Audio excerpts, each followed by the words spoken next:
What were you guys able to prove today, finishing this one off, getting the victory at home, much needed to keep those playoff hopes alive? We proved to ourselves that we can stand up in big games and get the job done. Much respect to that Raiders team. That's a good team. They got a lot of star players. I wanted to play against Josh Jacobs, but I understand that he's going through whatever, and I pray he come back healthy and well. But the best part about this week is we proved that we can do it. So next week, you know what I mean? Now we just repeat offenders. Let's do it again. This Raiders team, even previously without Josh Jacobs, had done such a great job of establishing the run game. How are you guys able to adapt, especially in that second half, to contain them, prevent them from getting more yardage on the ground? Just understanding what they want to do and just taking it away from them in certain situations of the game, just knowing if you get them behind a few scores, then forcing them to get the ball into O'Donnell's hands. And then at that point, we play against 17 and just getting him contained. And I think we did a good job of that today. They came up with 2 touchdowns more than we wanted them to, but we definitely it's definitely something to grow on. We'll go in and fix everything up because we got a good opponent in Houston next week for a must-win to get into the playoffs. Zaire broke his own single-season tackle record this afternoon. How significant is it? You know he's not a guy who necessarily chases individual accolades. He is such a team-first guy. But how happy are you to be on the field with him, sharing some of those tackles as well? I mean, I'm just as excited as he is, and he's probably not even that excited because he's been talking about the playoffs the whole time. He hasn't even brought it up. But I'm more excited just in the fact that I know where he come from. I was with him through everything that he in his career. And I'm just excited to see him flourishing in his role, and just for him to have that record, it means a lot. Now he just set the bar for people to go break it.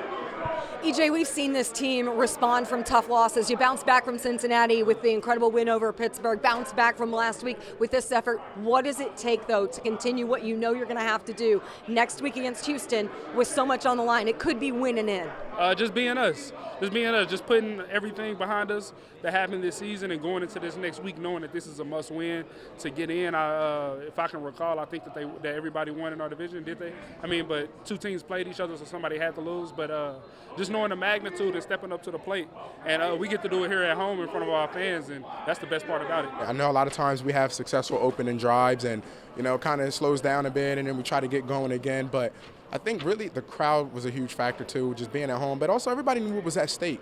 And I think just having that mindset of no matter how the game is turning out, every single time we step on that field, offense, defense, or special teams, you guys got to do your job at a high level, higher than you've ever done it before, because we've been in this situation before and we know what we have to do. We have to win. You mentioned the significance of Pitt coming back. I know Josh Downs with the explosive play to set up your touchdown. How significant was Alec Pierce, too? That was a career-long 58-yarder for him. I mean, it just seems like those long bombs just seem to find Alec some way, somehow. But that just shows, his skill set, being able to separate like that, pull away from defenders. He's a threat. He's a threat down the field, and I feel like it's going to continue to show every single week into next season. I just can't wait for him to continue to do that. We got another opportunity at home next week, so I'm rooting for him. Hopefully he has another one because, it's a spectacle, especially as a running back. When you see the receiver and you just see the ball in the air and you know he's coming down with it. You know he is. You guys knew the stakes at hand this week. You guys answered. What does it take to do that again next week with the magnitude of a divisional opponent coming in here? Could be potentially a win-and-in scenario. I think it's don't just assume like, hey, we're at home. We just won last week. We're rolling, we're going to win. It's, hey, listen, know we're going to win, but know we're going to win because of the way we prepare, the way we practice, and the way we're going to fight like crazy once we hit that field. Actually, I don't think it's came out. I don't know if it's Saturday or Sunday. I don't know if it's Saturday or Sunday yet, TBD, but just know we're going to fight, scratch, and claw until that clock strikes 0. That's why we're going to win.